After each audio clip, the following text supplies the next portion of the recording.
How y'all doing? Awesome. You know, I'm excited to be here with Karen and Varun. Karen, I've just gotten to know over dinner. It's the first time I met her.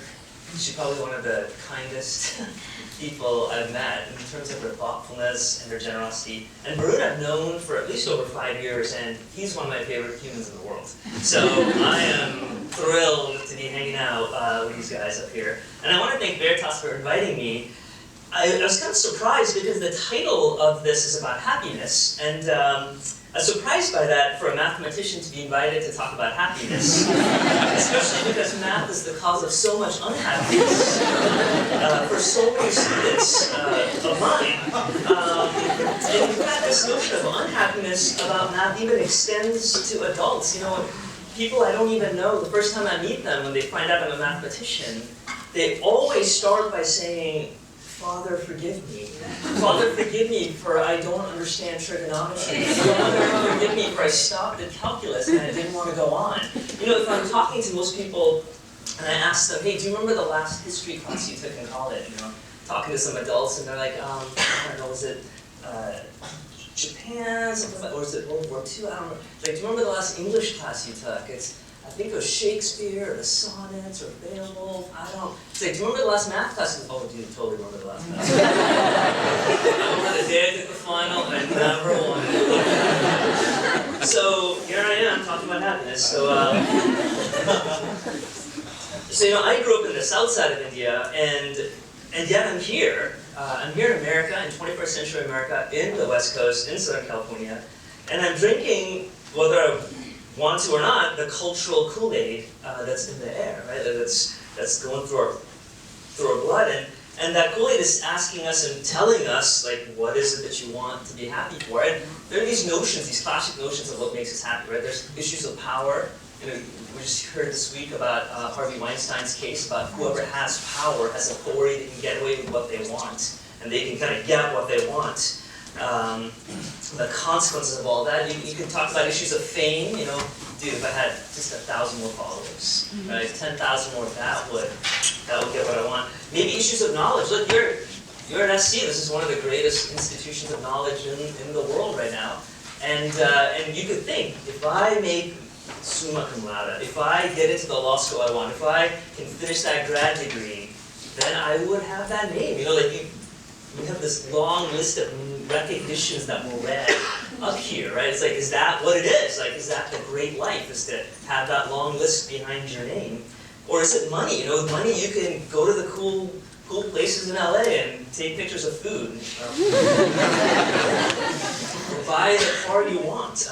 You know, David Foster Wallace, this great writer, he wrote the following words, and he talks about money in particular, but he said, if you worship money, and what he means by worship is if you pour your heart into it, if you worship money and things, if they are where you tap real meaning in life, then you will never have enough. Never feel you have enough. And he talked about the same words for power and for fame and for knowledge. It doesn't satisfy.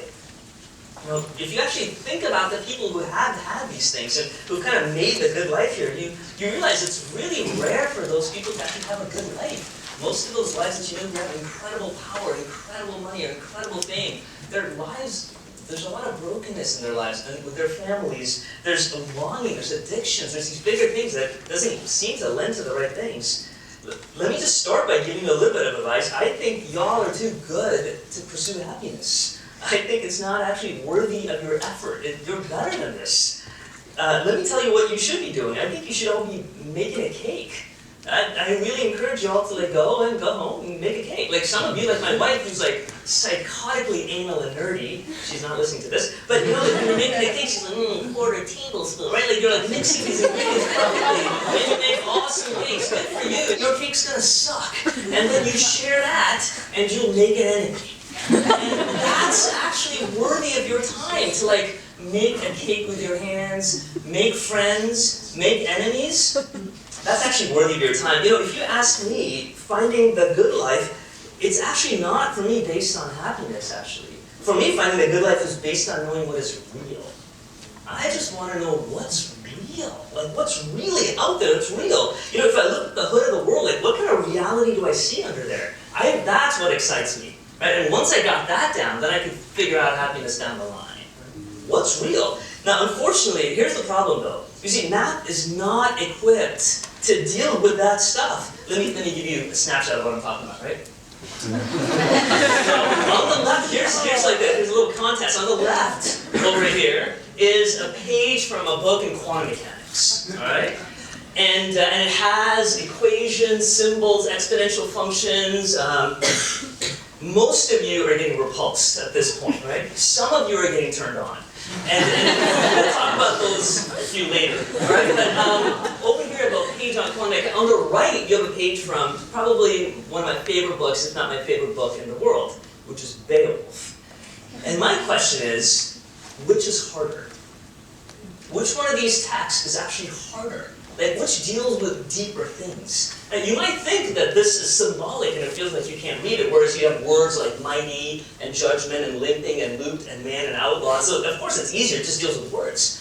But I tell you, it takes you a little bit to understand what the notation is, but eventually you'll understand, oh, so this is how energy works. And then you just plug it into this formula, and it tells you how the energy is related to the structure. I get it. I see how that relationship is. There's this symbolism, there's this kind of a nice package that makes sense of it. But you can spend your lifetime reading Beowulf, and its beauty and complexity and not even scratch its surface. You see, math is not designed to deal with hard things. It actually deals with easy things. You know, using math and science, we're able to put a man on the moon.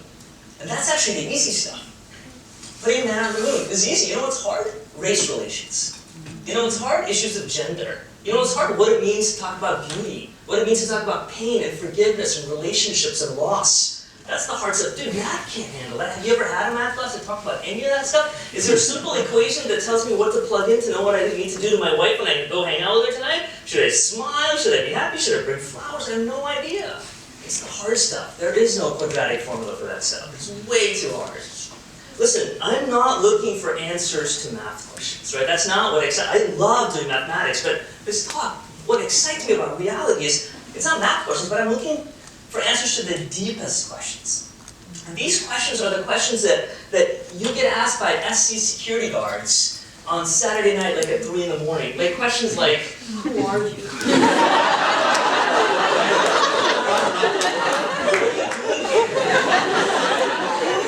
Where are you going? You see, to me, that's what I want to try to answer. That's the question that you get asked. That's the question that I want to know the answer to. And let me tell you, math ain't going to help out. But here's something interesting, right? Just by you living, just by you existing, just by you hanging out and eating and talking and having friends and having parents and struggling with things, you are already answering these questions, whether you think you are or not. Let me give you a picture. So here you are. You have already decided whether you're going to call your mom tonight. You've already decided what kind of a pizza you should have bought a few days ago. You've decided whether you should skip class and go to that concert, do that homework or not, based on some rules. There's a bigger story that's guiding you that you've decided on.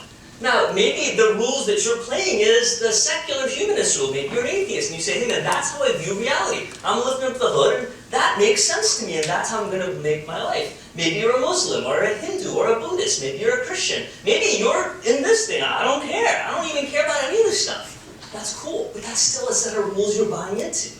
Maybe you're in the American buffet rule, which is you'll take a little bit of the Muslim faith, add a little Hinduism, mix in a little Christian, like that's what I like. Great. Good for you because that's the set of rules you're playing. We're all playing a set of rules to answer these questions, and we're all answering these questions somehow. Now to me, the Christian story, this one right here, is the most probable. Now, let me be really careful, right? I don't believe in the Christian faith because it's emotionally satisfying. I'm a mathematician, I have no emotions to satisfy. The reason I have faith in quantum mechanics, right? The reason I have faith in quantum mechanics, this theory of quantum mechanics, the story of quantum mechanics, the story tells me that there are forces that are there, the strong and the weak forces. There are particles that I can't see, quarks, right? Up and down charges. Somebody's spinning that story for me and telling me, and the reason I drink that story and I buy quantum mechanics is because that story explains the physical world in more accuracy than any other story out there. That's why I buy quantum mechanics. Right? Not because quantum mechanics makes me happy. That's what's the most believable. That's what's the most real. Now, the reason I trust the Christian story is not because it makes me happy, because I think it best explains the world, the way it works. Beauty, justice, brokenness, pain, love, friendship, forgiveness. Now, let me be clear, right? Here's how much I buy into the Christian story. About 70%. About 75%. If you ask me, like, hey man, how much can you kind of trust into it? Like, out of all the things you know, and of all the things you've seen, like, how much, like, do you think it's going to work? What's the probability that that's the right story? I'm going to say, for me, 70%. 75%, right? But to me, the secular humanist, the atheist story, it's a pretty cool story. It actually makes a lot of sense to me in many ways, but it's about 50%. Right? And then if you ask me, like, how's the Hindu story? It's like, that's kind of cool too, but it's about 40%.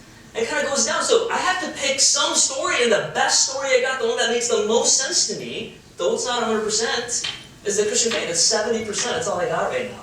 But the catch is, I got to get on some plane. I got to live my life according to something, and I'm going to pick the best plane I got right now, and that to me is the Christian story. Now, the flip side is that I'm 100% committed to the Christian story. Although it only is 70% making sense to me, I'm 100% committed, because you've got to live your life on something.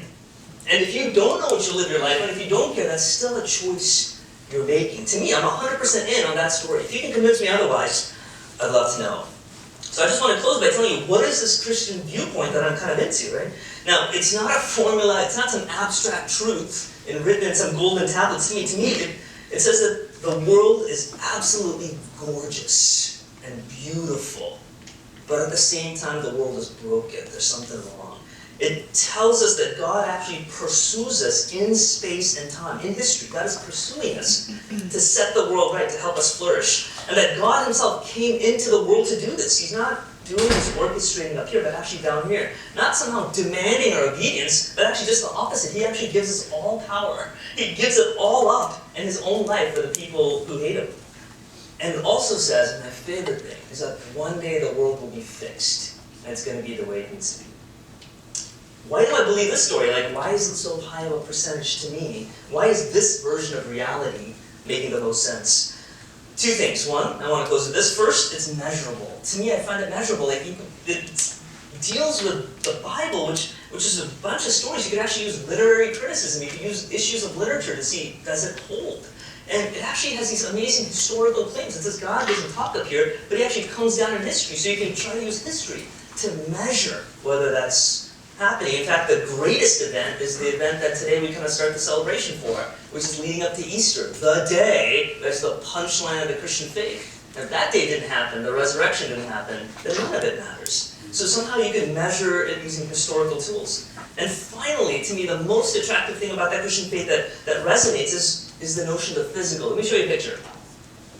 Do you know that we, as a society, are buying more vinyl now than in the history of vinyl? That's kind of crazy to me, because we now have, unless back then in the 60s where you only had this, we now have lossless digital files. The music you can get now is a flawless perfection you can download digitally, and yet we crave vinyls because we want to touch. We have buttons. We want to touch it, because we sort of don't buy things that don't have weight to them. We're humans. And if you ask somebody, what do you remember most about college? Very few people will say math lecture. But most people will say, I remember the way the girl smelled. I remember how cool that pizza tasted. I remember how loud the music was when we were listening to that gaming. We are humans, we want that. You see, the Christian faith is about flesh and blood. It's not about ideas, it's about flesh and blood. It actually says matter matters.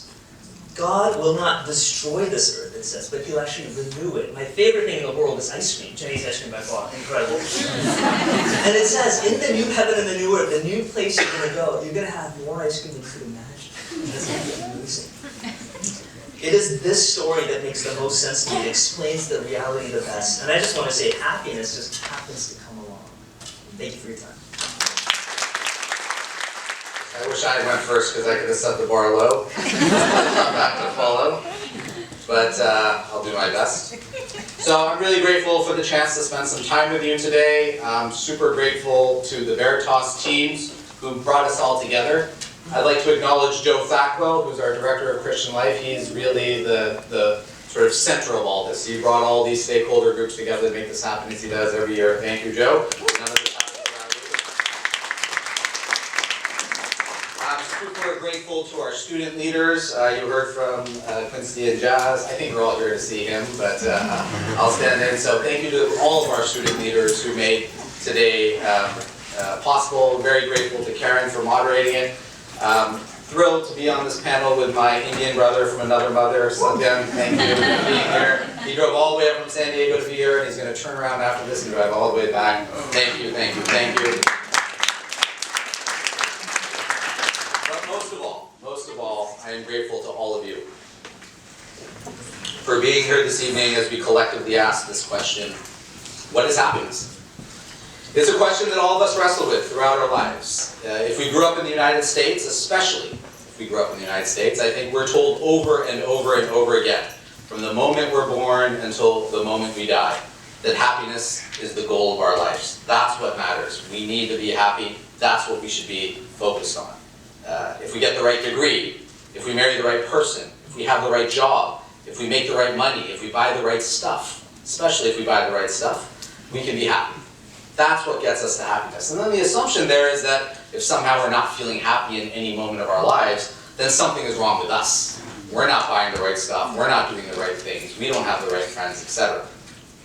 And so I was raised with this narrative. I was born in India, but I moved here when I was very, very young, 6 weeks old. So basically what they call ABCD, American Born Confused Daisy. It wasn't easy growing up Indian in the United States. We didn't have a lot of role models. We had Deepak Chopra and Apu from The Simpsons. That was about it. So really grateful to Deepak. Whenever I see him, I thank him. But I grew up with this idea that happiness was the goal. That's what I needed to focus on. I had to do whatever I could to be happy. And so when I was in college, when I was your age, I embarked upon a spiritual journey to find happiness. As a junior in college, I spent a semester living in a Buddhist monastery in India, where I studied Buddhist philosophy, where I studied scripture, where I began to practice meditation. And it was there that I first encountered Buddha's first noble truth, which is life is suffering, to live is to suffer. And what connects us as human beings is our shared desire to be free from suffering. I struggled with this because I grew up in Newport. I had a pretty beach, but it's not too far from here. I had a pretty idyllic childhood. You know, I used to ditch school and go surfing, and I grew up thinking life isn't suffering, life is beauty, life is joy, life is excitement, life is inspiration. But what I began to realize is what Buddha was saying isn't that all life is suffering. What he was saying is that if you live, you will suffer. To live is to suffer. And that connects us all as human beings. We all suffer, but we don't want to suffer. And so this rocked my world. How can happiness be the goal? I began to think. Or how can happiness even endure if suffering is a fundamental part of the human condition? Where does happiness happen if to live is to suffer? The more time I spent in the monastery, the more I realized that happiness was actually not the goal for me. It was the wrong goal. In fact, in many ways, happiness was a trap. Because happiness arises and ceases based on the external conditions of the world. Those conditions that are often beyond my control. Someone says something nice, I'm happy. Someone says something mean, I'm unhappy. I get a nice car, I'm happy. I lose that car, I'm unhappy. I get into college, I'm happy. I don't get into college, I'm unhappy. That gatekeepers in the world, that events of the world, that circumstances of the world were dictating my happiness in a way that I couldn't even be sort of proactive with, that I didn't have any agency over. The external conditions were shaping me, that the roller coaster of emotions that I was on weren't of my own making. And that's why happiness is often so fleeting and frustrating. Even our most aspirational document as Americans, in the country that puts happiness as the goal in life, our most aspirational document, the Declaration of Independence, doesn't guarantee happiness. All it guarantees is the pursuit of happiness, right? Because happiness is a process more than it is a goal. It's a journey more than it is a destination. The more you grasp it, the more you lose a grip on it, like grains of sand in your palm. The harder you hold it, the less you have. And so after a lot of reflection, a lot of introspection, I realized that I was looking for something beyond happiness. Actually, I was looking for something I could control. I was looking to thrive. I was looking to flourish. I was looking for a sense of belonging. I was looking for meaning and purpose for a plane to get on. I was looking for significance and authenticity, for joy. I was looking for inspiration. I was looking for what ancient Greek philosophers called eudaimonia. Eudaimonia is a state of human flourishing and peak performance in the art of living. Because with eudaimonia, suffering is part of the equation. If to live is to suffer, we have to build a model where suffering is part of the equation. Suffering can't be the enemy. And when you're not happy and you're suffering, suddenly you feel terrible about yourself. But if to live is to suffer, and if suffering is part of the human condition, then why should it be the enemy? Suffering builds resiliency. It builds empathy. It builds strength. It builds humility.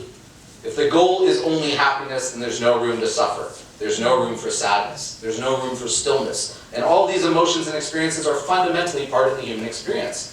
So, if all we're looking for is happiness, then we're disconnecting ourselves from what it means to be human. This evening we're discussing two questions. What is happiness and what is the good life? I believe these two questions are antithetical to each other. Because in many ways, I believe happiness as a concept, as a theory, as an idea, gets in the way of us living a good life.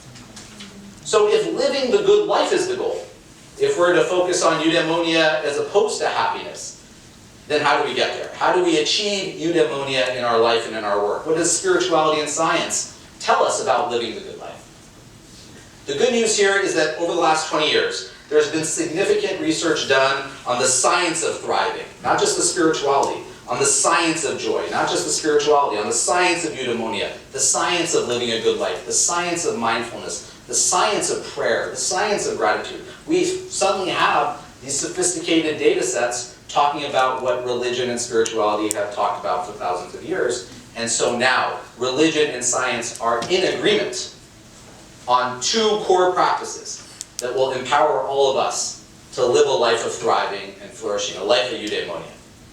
The first practice is to ask yourself the ultimate questions in your life, the questions of meaning and purpose, to find your plane. Who am I? You know, the questions of the DPS officer. Ooh, I'm going to steal that. I work a lot with DPS. I don't think they realize how mystical they are.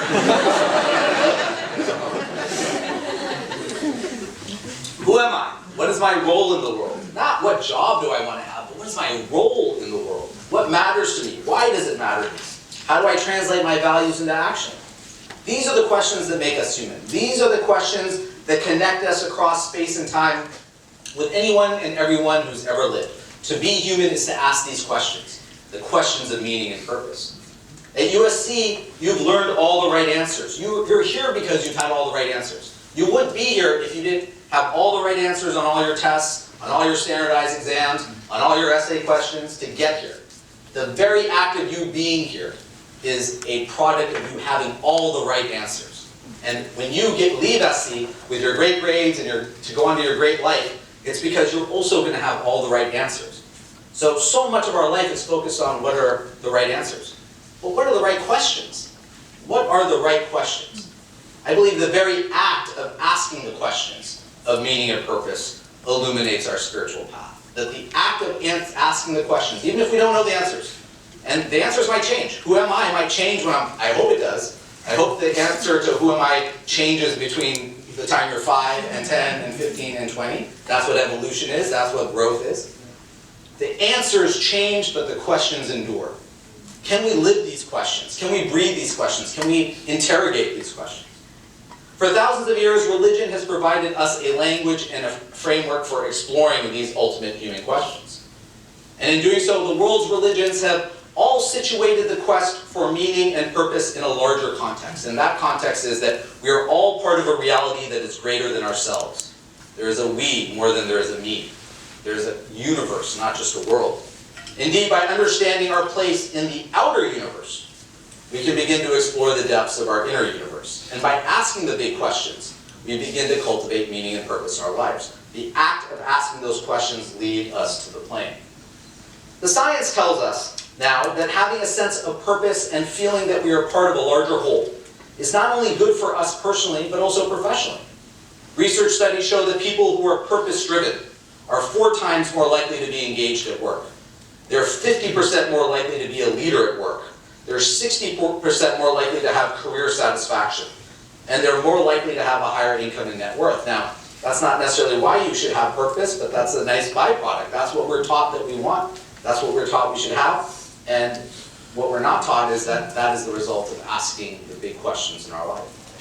Furthermore, living a purpose-driven life is a strong predictor of happiness, well-being, and a protective factor against depression. And being purpose-driven could theoretically add 7 years to your life. There's a physical health consequence to asking these questions, to being purpose-driven, to have meaning in your life, to have something to live for that's greater than you.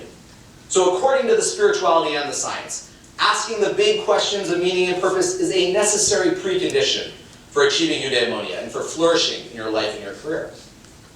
The second practice for achieving eudaimonia is to cultivate and nurture deep and loving relationships in your life, period.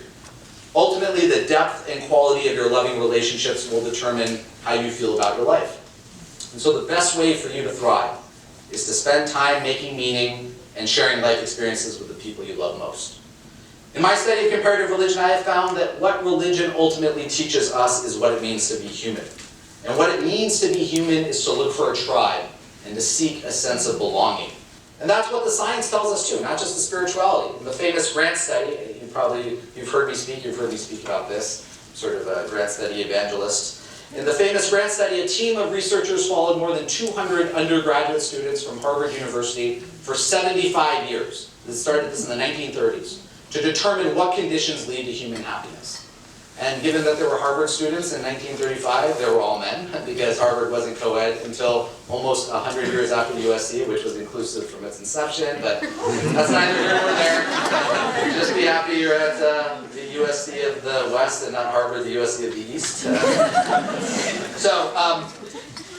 What the researchers discovered after following these young men around for 75 years, and they measured everything. They measured height, weight, education, degree, salary. They measured security, celebrity, status, etc. And what they realized is that the depth of one's loving relationships is the most important factor for thriving. As the lead researcher of the Grant study concluded, quote, "The 75 years and $20 million expended on the Grant study points to a straightforward 5-word conclusion: happiness is love, full stop." That's what the Beatles told us more than 50 years ago. All you need is love. And in some way or another, all the world's great religions have embraced this idea as a fundamental truth, that all you really need is love. Another way we can think about the good life is also to think about death, about how do we live life in the face of death. One of the reasons we picked the topic today of hope and healing is because of the immense tragedy we all went through last semester, where many of us lost loved ones on our campus. We lost too many students here last semester. How many of you lost someone you knew on campus last semester? You knew someone. Yeah, I mean, the pain is still with so many of us. It just doesn't go away. It was really tragic.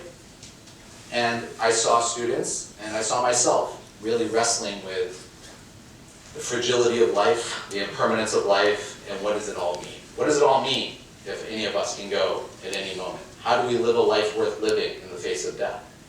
Especially because death is the one truth we have in our life. The one thing I can say about your life is that you are born and you will die. And yet this fundamental truth that all of us sort of will experience is one of the things that we have a real hard time accepting or talking about.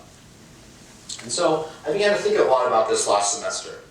How do we live knowing that our life is impermanent? How do we use the reality, the truth of our own death to achieve the fullness of our own life?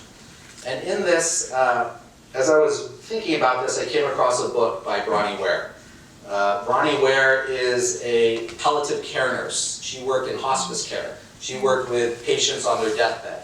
For 15 years, she spent time sitting with patients and often had the last conversations with them that they would ever have. She was with her patients during their most vulnerable moments, their most authentic moments, their moments of great clarity when they were looking back upon their life, their most honest moments, right? And what she realized is that when people are on their deathbed, they have the same 5 regrets. And so she wrote a book, appropriately titled, Top 5 Regrets of the Dying. It was right on point. And my sense is, how we live a good life is we get to the end of our lives without these regrets. Can we get to the end of our lives without these regrets? To me, that's my new definition of living a good life. Because if all of us are going to have these regrets when we're at the end of our life, then we can reverse engineer that and start to live a life where we don't have those regrets. We know that this is what's going to happen, so how can we act now to live a life where it doesn't? The first regret is, I wish I had the courage to be who I wanted to be, not who someone else wanted me to be. And I think this is a great opportunity for you as students. This is an age where you don't have any responsibilities to anyone but yourself. When you're growing up, you were responsible for making your parents happy and your teachers happy. At some point, it'll be your spouse, your children, your employer. You have this sweet window right now between like 18 and 28 where you can just do you. You know, you can just be you. You can focus on you. It's not selfish to take care of yourself. It's not selfish to try and live your dreams, right? And now's your time to do it. So I wish I had the courage to be who I wanted to be. That starts now. This is the right time for you to have the courage to be who you want to be. You have a safety net. You can throw 10 things to the wall. 3 might stick. You might lament the fact that 7 didn't stick, but you should really celebrate the 3 that did. Because you don't know what you want to do until you know what you don't want to do. The second regret, I wish I had the courage to express how I really felt. This, I think, is especially appropriate to your generation, the first digital native generation ever, right? A generation that has grown up comparing your real lives to the Instagram curated lives of others, right? Where everyone's life looks so great, where that avocado toast looks so tasty, right? But people wear masks in the social media world. That toast isn't that good, and that life isn't that different than yours. And so now is the time to not hide behind those masks, but to have the courage to express how you feel. Number 3, I wish I hadn't worked so hard at work. I think maybe they would even say, or at school. You know, once again, when people get to the end of their life, they realize that all the time they were spent at working, it wasn't spent doing other things. It wasn't spent with family, it wasn't spent with friends. There's no one on their deathbed who says, I wish I had spent more time at the office. I wish I had gotten that promotion. I wish I had gotten that A instead of that A-. I wish I hadn't taken an extra semester. You know, no one. I wish I had graduated a year early. No one says that. Number 4, I wish I had kept in touch with my friends. This is tribe. You know, this is tribe. This is what's important. The enduring human relationships. Right now, you have the best opportunity for these kinds of relationships. You have the whole world on campus to meet and know and love and grow with. You are, in this room, are many of your future spouses, business partners, colleagues, peers, and best friends. They represent the world. And this is your time to meet them, to grow with them. This is why you're here, to meet each other. You're not going to remember anything that happened in the classroom, certainly not in my classroom, but you will never forget the relationships you had here. And that often happens outside the classroom. In Greek life, in residential life, in study abroad, in religious life, in recreation sports, at the Daily Trojan, in undergraduate student government. Within a university framework, but outside the classroom, where you're in relationship with each other. What I want for all of you, really, is not 1,000 friends online. I want all of you to feel like you have 3 friends on campus who have your back. 3 friends who you can tell anything to. That's my prayer for you at USC. Just 3. That's all you need. You can only have 120 meaningful relationships in your life at any given time.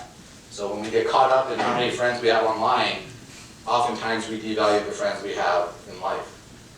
And number 5, this is an interesting one. I wish I had allowed myself to be happier.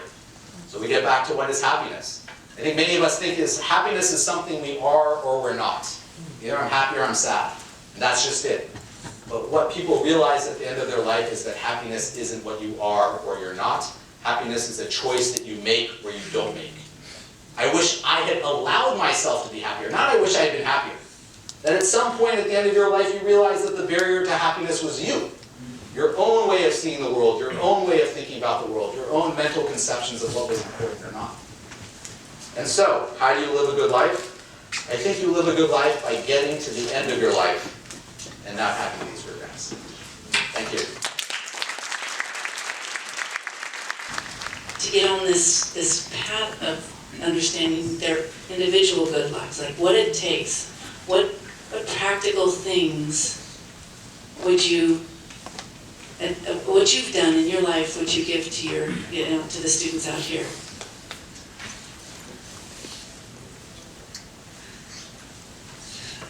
I have 4 kids. The oldest graduated college. He's working in Boston. Isn't that crazy? It must have been like 10.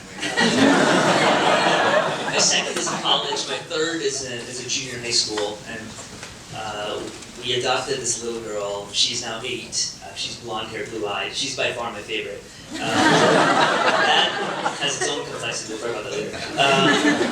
But it's the advice I give you is sort of the advice I give my own kids, and which is destroy your cell phones. In all honesty. So I never actually gave any of my kids, my wife and I, till they went off to college. And even after they went to college, we'd have to kind of like have a conversation about whether they really needed it or not. And so part of it is because when I grew up as a kid, Varun maybe you can identify too, like we never had phones, right? Like we never had that technological hit. That means even if I am addicted to my phone, or even if my generation of people are addicted to technological things, I remember times when I didn't have it.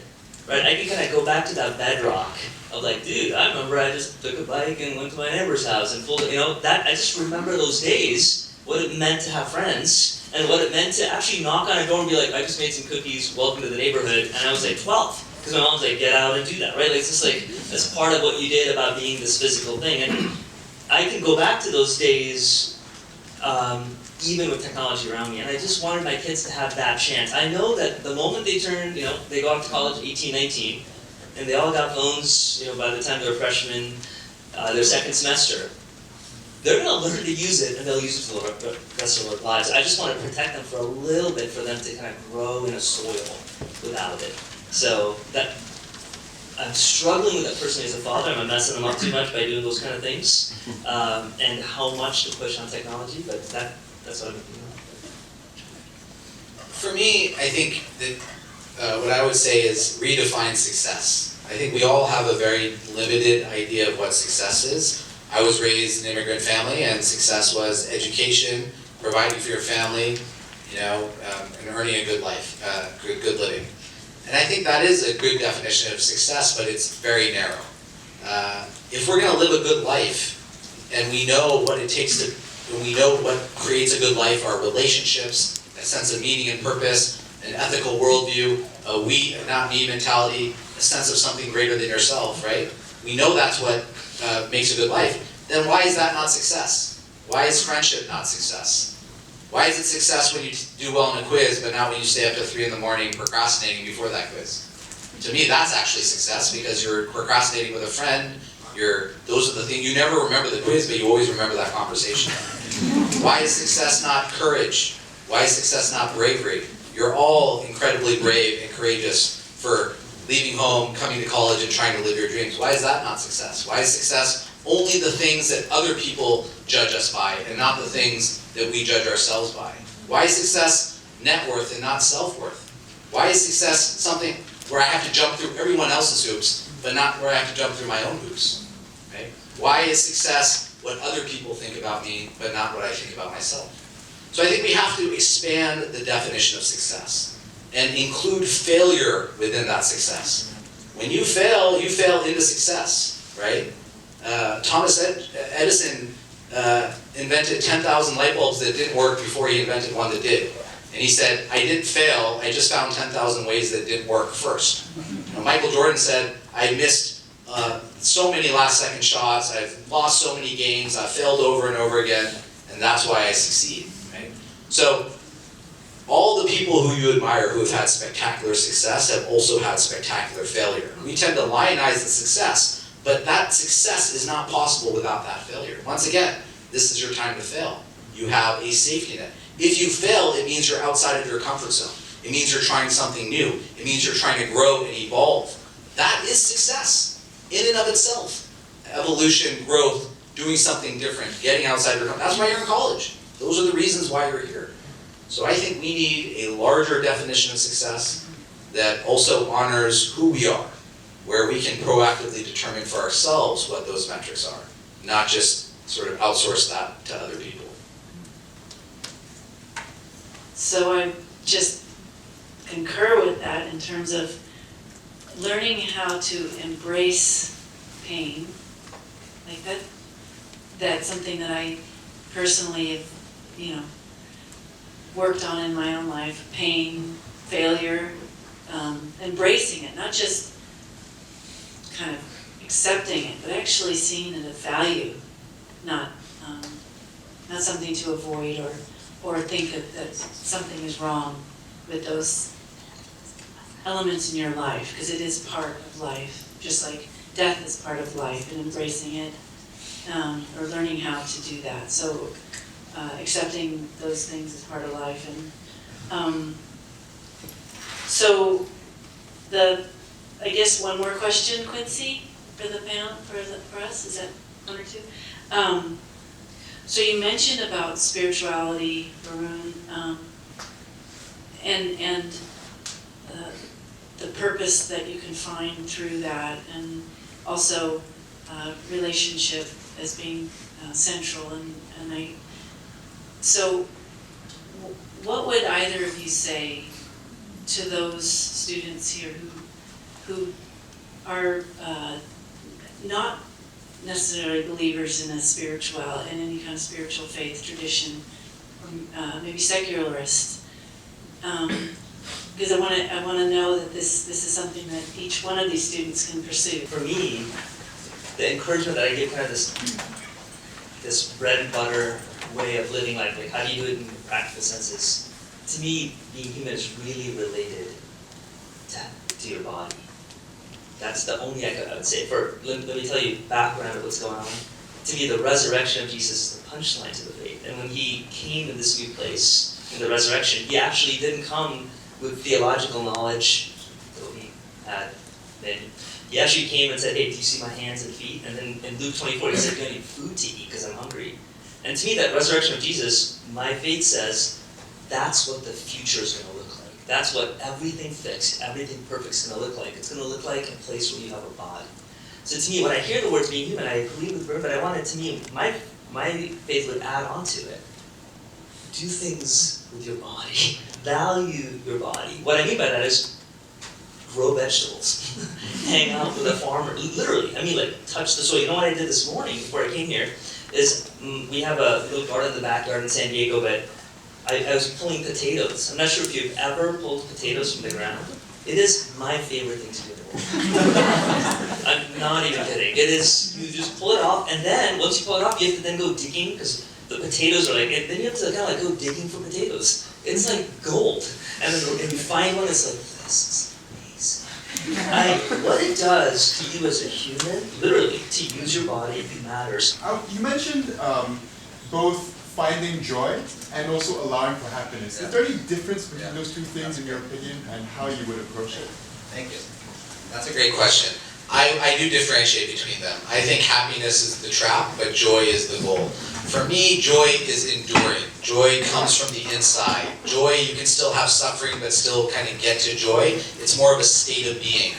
Happiness is something that comes and goes based on, in my opinion, the external conditions of the world. Joy is something that endures based on the internal conditions of the world. And my spiritual teacher, the man who I got to spend a lot of time with, is His Holiness, the 14th Dalai Lama of Tibet. I got to meet him when I was living in a monastery. I got to host him on campus a few years ago, 2011. What I've noticed about the Dalai Lama is that he emanates joy, even though he's not always happy. I've seen him cry. I've seen him comfort people who are really broken. He's lived most of his life in exile. He's seen a lot of pain and suffering for the Tibetan people. He's carried that burden. I wouldn't say he's happy, but he's joyful. And it comes from within. And his laughter is infectious. And it's not based on something that happens out there. It's based on something that comes from in here. And a few years ago, he wrote a book with Desmond Tutu. Both are Nobel Peace Prize laureates. A great Buddhist leader, a great Christian leader. And the book was called The Book of Joy. And I think for both of them, that idea of joy. Tutu went through apartheid. He saw great suffering. Wasn't always happy, but he had joy. Same thing with His Holiness, the Dalai Lama. He saw great suffering, but he had joy. They were both carrying that joy not just for them, but for their people who looked at them for inspiration. And so I do think joy is more of the goal than happiness. It could just be a linguistic distinction that I'm making. We all define these terms in our own way, but that's the differentiation I would make between the two. That's a great question. I just want to echo, I love what Varun was saying. My only echo would be to say that, to me, the joy comes from reading. And a lot of the words that Varun had given us is hopeful. In other words, he's saying if you go through a tough time right now, or if you get that A- instead of an A, if that's the center of it, then you get messed up. But if you see the bigger picture of, oh my gosh, this failure is something that's going to give you something else. What is this bigger hope that you have your life set into? Then this happiness will fade in and out, but this joy, because of this hope, will endure. So I'm just going to say something even though I'm a moderator. But that's a question that I had to ask too. I was going to ask, and I'm so glad you did. And in my preparation for this moderating, I explored a verse actually that I've been struggling with for almost a decade. The joy of the Lord is my strength, because just for different reasons, joy I just kind of wasn't feeling it. And I was like, what does it mean? What does that verse mean? So for this talk, I looked up, I like etymology, so I looked up the deep meaning of joy. In that verse, it was the only time that word, the Hebrew word for joy is used there. And it actually, the root of the meaning means to connect. Not like happiness, not blissful, but to connect. And it just solved the question for me, is that through my life struggles, through pain, the joy of God connecting to me becomes my strength. That was revolutionary for me, as of yesterday.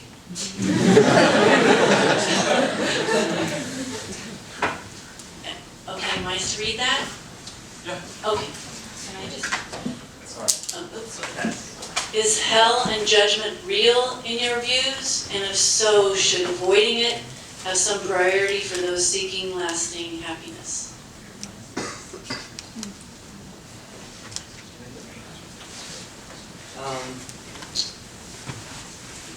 Hell and judgment. So, in one sense, my definition of hell is simply a place where God isn't there.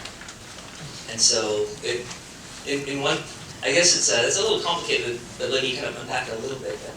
My notion of it is, God wants us to do exactly what He wants. If He commands us to do so, then we'll do it. But the cool thing about it is He's given us choices for what He wants us to do. For example, you could say, well, the God, that thing of evil that person did was so evil, I wish you had stepped in and did something. I wish you'd actually overrode their power to do that and put your hand in there. Well, eventually if you kind of trickle that down, you could actually say, well, God, that guy, I was going on 405 and he just cut me off, and I wish you'd put your hand in there and not let him cut me off. Eventually, where do you stop that thing of God allowing you to break in and doing you to actually have choices or not? And the moment you're given choices, then I think we get to a place that God allows us to have the freedom to either pick Him or not pick Him. So that's the big thing. The little thing that I want to say about that is the bond thing. The notion to me of this concept of hell is, I think to me the notion to me of this concept of hell is that we have the gosh, let me think about this one second. We have no authority or right to understand what's going to happen in the future, frankly. So what I worry about is when people say, if you do X, you will go to hell. If you do Y, you won't go to hell. That absolutely worries me, because we have no control as to what's going to happen to somebody else. In fact, the Lord of the universe that I know of is so merciful, so gracious, so understanding, that He is far more gracious than you could ever be, far more good than you could ever be, far more loving than you could ever be. And the last thing I want to say about this is, to me, this notion of injustice and hell is kind of hard to understand when I'm in San Diego. A friend of mine grew up in Serbia, and for him to talk about the notion of justice is one of the easiest things to talk about. He has seen his family slaughtered, and when he thinks of a God who is not going to give us justice, his heart hurts. But for me, to think of a God who's going to give us justice, my heart feels weird. I think God should be loving and merciful. But for him, he's going, but the definition of loving and merciful is somebody who actually sets the world right. For all the injustices that has happened to my family, somebody needs to step in. Who's going to set the world right for him? I find hell a very difficult topic to be talking about in Southern California. But in many parts of the world, hell is a very simple topic to be talking about, because that's where their hope is in. That one day the world will be set right. Hell in Southern California is traffic on the 405, I think. And if you find a nice parking spot, it's like a religious experience. I don't know what happens after we die. So I try to focus on how we live, and I think we can create the conditions of heaven and hell right here on earth. And that's really what I want to focus on. In terms of judgments, I don't want to treat you right. I don't want to treat you with love and compassion because I feel like I'm being judged, and that's the motivation. I think there are other reasons we should treat each other with love and compassion, and if there's a judgment, then that's a second order of things, but that to me isn't the motivation. So heaven, hell, judgment, these are things that happen after we die. I think our real gift is to think about how we live and how we bring heaven to earth. And I find that with a lot of young people too. Instead of waiting for Judgment Day for justice, instead of waiting for the end of days to get some kind of, to get to heaven, I find a lot of our younger, especially our younger Christian students, especially our younger Christian activists, want to bring heaven to earth now. It's not about waiting until Judgment Day. It's about creating heaven right here, right now.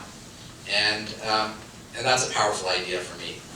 I also think that heaven and hell can be a mindset, you know? Sometimes we are living in hell because we're living in our own mind in a particular way. And sometimes we're living in heaven because we have a different kind of mindset. So heaven and hell don't have to be things that happen to you. They can be conditions that you create in your mind and in your world, right here, right now. We have one more question. Oh, So, Vince, we'll do it next. Do we want? This one? This is fun. This is good. How can all worldviews, which have fundamentally different truths, all point us to the same love and life?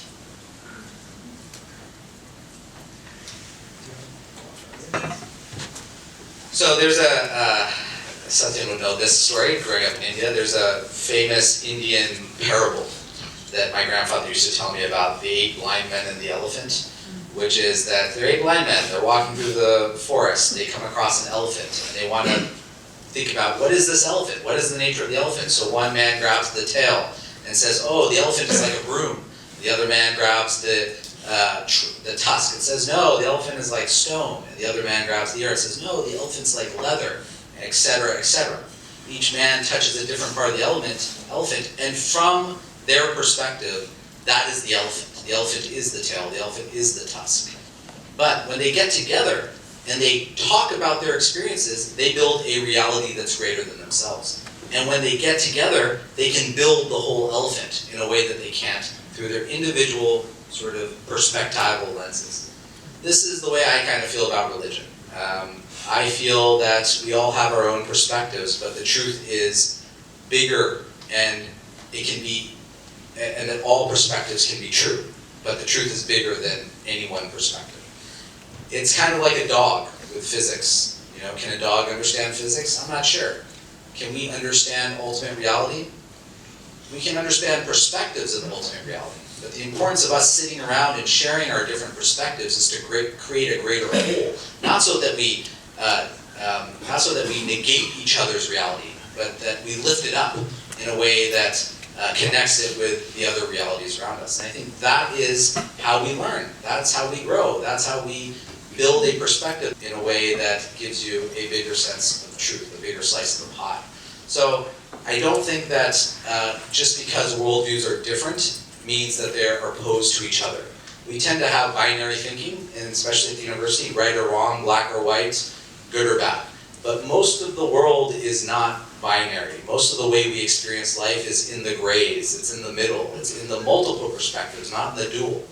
And for me, just because the religions of the world have different perspectives, that doesn't mean that they're contradictory to each other. And I will be the first to admit that me saying this is very much reflected in my own Hindu worldview. This is a very Hindu thing that I'm saying. Because I was raised as a Hindu with the idea that there are many paths up the mountain, but they're all going to the same place. Different strokes for different folks, but we're all on the same journey. You might go up the face, you might take the stairs, you might climb to the side.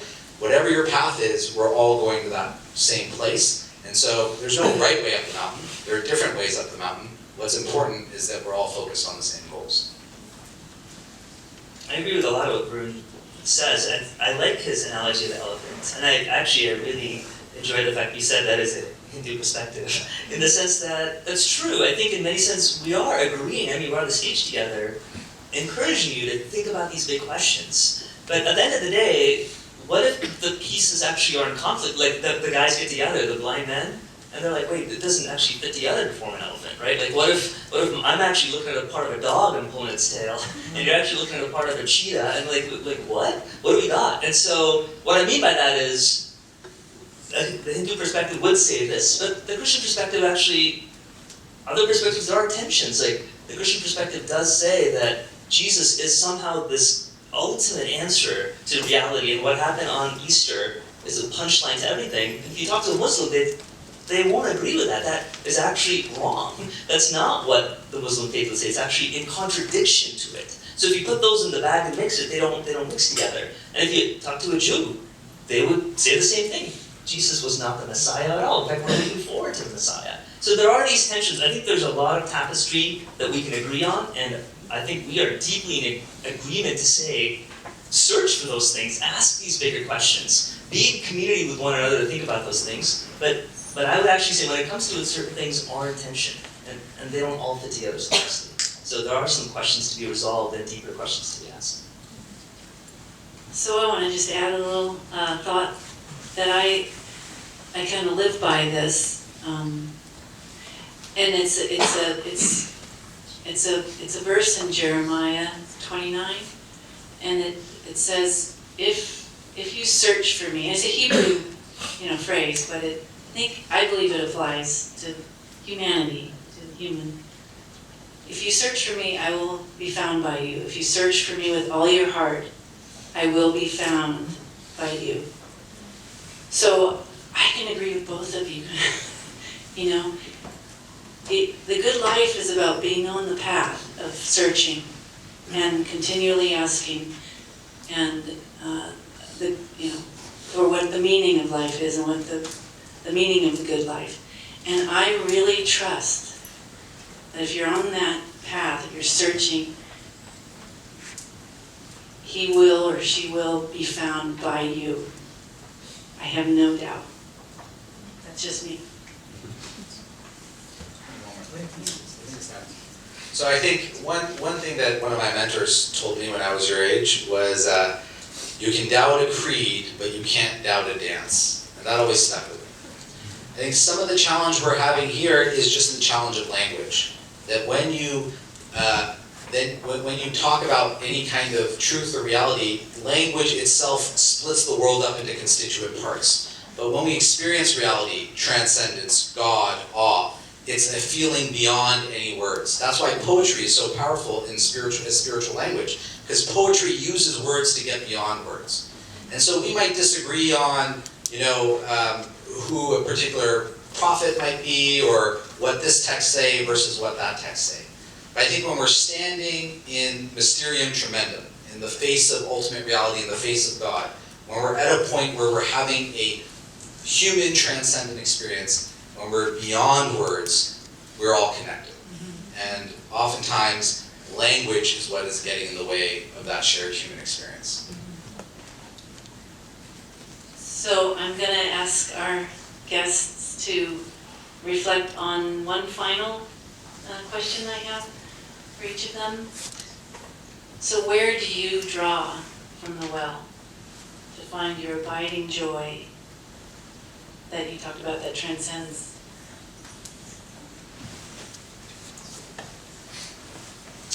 To me, I would, having thought about these struggles and thinking about these different worldviews the best I can, again, through my moral state, through my lived experience, as we were saying, we were talking about the infinite. Who are we as humans to actually make perfect claims? But the best I have is, and that's also through the lens of mathematics. And what I mean by that is, I would love to measure and quantify things. I just want to know if I can test things, right? I'm a nerdy scientist who actually want to test whether something is true. To me, it actually is found in historical evidence. That is what one of my favorite things is about all of this, is that at the end of the day, when we have these different notions of who God could be, whether it is a language that's keeping us apart or not communicating well, I do want to look at history and say, did God actually touch history in certain points?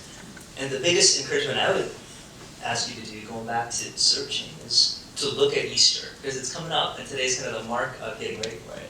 And just to look at Easter and say, like, are there historical evidences? That is where all my hope is, actually, that 100% that I talked about is kind of staked in. To me, that history makes sense. It's something that I can measure the best I can in terms of historical tools. And that's where I'm kind of living my life, in the sense that one day God will return and set this world right through Jesus. For me, my well are my relationships. That's where I draw from. I want to be in the service of my students and of my family, but I realize that those are the relationships that nourish me too. That there's almost a selfless act about being a father, being a husband, being a professor, being a chaplain, because I get more from those relationships than they get from me. And so that's where I get nourished. That's where I get, that's where my garden is watered, so to speak. That's the fluoride in my water. That's the nutrient in my soil. That's how my boat is lifted too. So I think that's true for a lot of us, that we draw strength and nourishment through community. It can be religious community, it can be academic community, it can be family, it can be any community that's meaningful to you. But it's important that we have that we have community, that we have relationships, that we have people in our lives who are life-affirming for us, who give us a sense of hope, who give us a sense of possibility. Listen, we all have things that keep us up at night, but what gets us up in the morning? We all need something that gets us up in the morning. And for me, it's you.